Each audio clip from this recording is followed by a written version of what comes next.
اور فواد چودھری صاحب نے یہ بھی کہا کہ نیشنل الیکشن پر بات کرنی ہے تو کریں لیکن صوبائی الیکشن ہو کر رہیں گے۔ 22 کروڑ کی آبادی کا انہوں نے مذاق بنا کر رکھ دیا ہے۔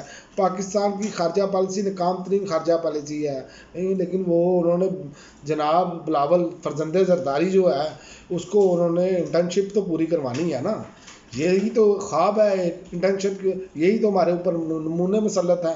باپ باپ کے بعد بیٹا، بیٹے کے بعد اس کا بیٹا، آپ ان ساری سیاسی جماعتوں کا حال دیکھ لیں، ٹکے کا ان کا کوئی رول نہیں ہے پاکستان میں، نہ ان کے باؤ اجداد کا کوئی رول تھا، بلکہ ان کے باؤ اجداد تو مخالف تھے پاکستان بننے کے، آج یہ پاکستان پر مسلط ہو کر بیٹھ گئے ہیں۔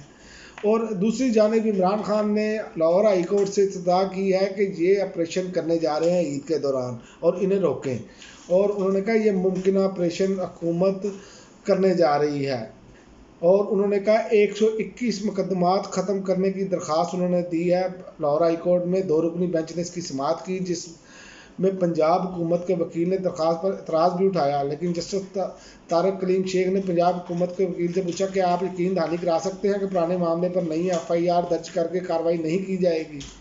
یہ بات انہوں نے کی، لیکن ان کے پاس جواب ہی کوئی نہیں ہے، بس یہ یہی کہتے ہیں کہ ہمارے ساتھ کارروائی ہوئی۔ او بھائی، منی لانڈرنگ کے ملزم ہیں آپ، مجرم بھی آپ کو کہا جا سکتا ہے، فرد جرم لگ رہی تھی، پوری کی پوری کابینہ آپ کی دنیا مذاق بناتی ہے، لیکن آپ شرم کرنے کے لیے تیار نہیں۔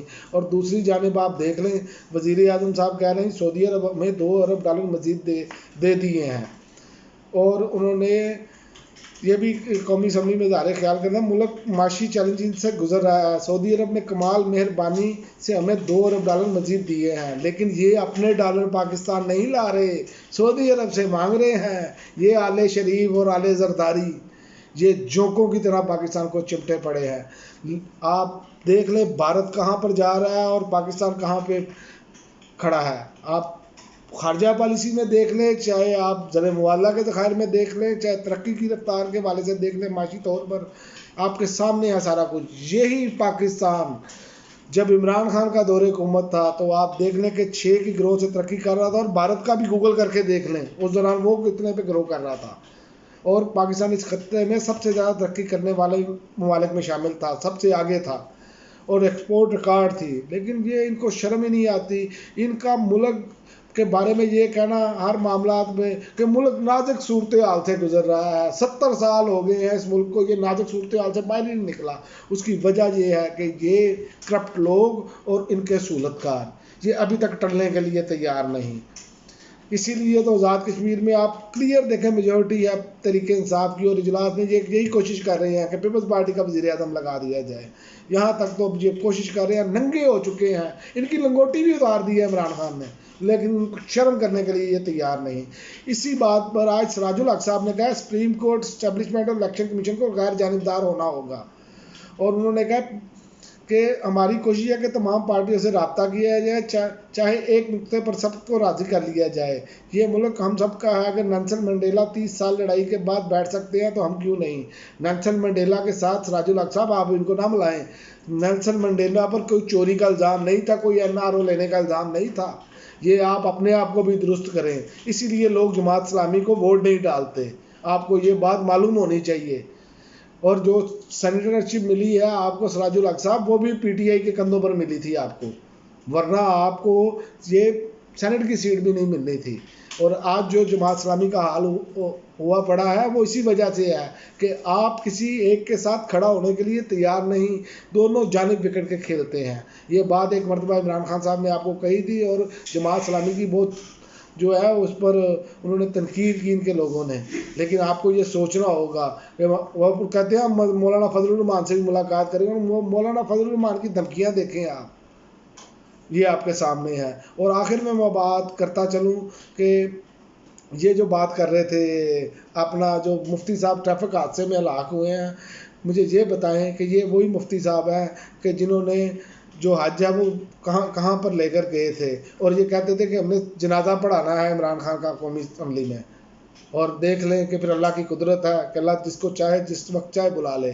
یہ اسی لیے ایسے تکبرانہ جملے نہیں بولنے چاہیے، کیونکہ کل کو یہ کسی کو نہیں پتا کہ کس نے کتنی دیر تک زندہ رہنا، یہ تو اللہ کی ذات کو معلوم ہے کہ اس نے کب کس کو بلانا ہے۔ لیکن آپ اپنے جو غرور ہے وہ اس کو نیچے لائیں، اور مولانا فضل الرحمان جس ٹائم اس طرح کا غرور جو دکھا رہے ہیں اور ان کی جماعت جو دکھا رہی ہے، وہ مجھے نہیں نظر آ رہا کسی عالم دین میں والی بات ہے۔ پتہ نہیں کون لوگ کہتے ہیں کہ جی بہت بڑے عالم دین ہیں۔ بہرحال ہر بندے کا اپنا نقطہ نظر ہے، لیکن یہ جو طریقہ کار ہے نا ان کا، اور کبھی بھی یہ نہیں ہوتا کہ کوئی عالم دین جو ہے وہ چوروں کی حمایت کرے، چوروں کی وکالت کرے، کرپشن اس کے لیے کوئی مسئلہ نہ ہو۔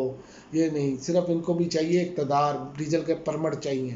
آپ ان کی حالت یہاں سے دیکھ لیں کہ ایک دور میں یہ محترمہ بے نظیر بھٹو کی حکومت کو، عورت کی حکمرانی کو ناجائز قرار دیا تھا، اور جب ڈیزل کے پرمٹ ملے ان کو تو پھر وہی محترمہ بے نظیر بھٹو صوفے پر بیٹھی تھی اور یہ بندہ زمین پر بیٹھا تھا۔ یہ ان کے قول و فعل میں تضاد ہے۔ اور باقی انشاءاللہ تعالیٰ دیکھیں سپریم کورٹ اپنا راستہ خود بنائے گی، اور میں سمجھتا ہوں کہ سپریم کورٹ کو اپنے حکم پر عمل درآمد کروانا چاہیے، چاہے ان کو یہ ساری کابینہ وزیر اعظم سمیت کیوں نہ نہل کرنی پڑے۔ جب تک یہ نشان عبرت ان لوگوں کو نہیں بنائیں گے، یہ قانون کو گھر کی لونڈی ہی سمجھیں گے۔ اب تک کے لیے ناظرین اتنا ہی، اجازت دیجیے۔ اللہ حافظ۔ پاکستان زندہ باد۔